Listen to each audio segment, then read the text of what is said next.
The coronavirus pandemic has been especially difficult for low-income communities across the country. But here in the tri-state, two groups in Price Hill and the West End neighborhoods have found innovative ways to help neighbors in need.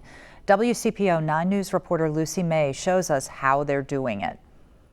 You no doubt remember this from last spring. When you got to a grocery store, you'd walk in the doors and you'd see shelves were completely bare.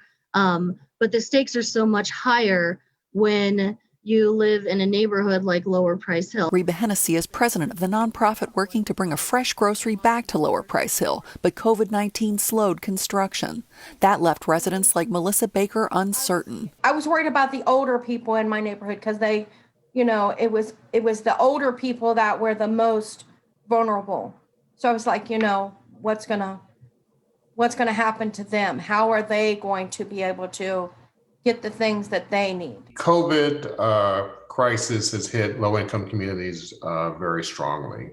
These communities often are living paycheck to paycheck. Adrian Washington runs a development company in Washington, D.C. He says the pandemic has been hard on communities across the country, but two local nonprofits have found innovative ways to help neighbors in need. Our main role is to, improve the lives of residents here in the community, working with them. But we also recognize in a crisis situation that we had to help everybody just survive. Rachel Hastings says Price Hill Will supported the three Price Hill neighborhoods in many ways. It quickly took its My Cincinnati Youth Orchestra online. A photographer on staff took socially distant family portraits to bring residents joy. And Price Hill Will supported Hennessy's efforts to have an outdoor market in Lower Price Hill so residents could get fresh food.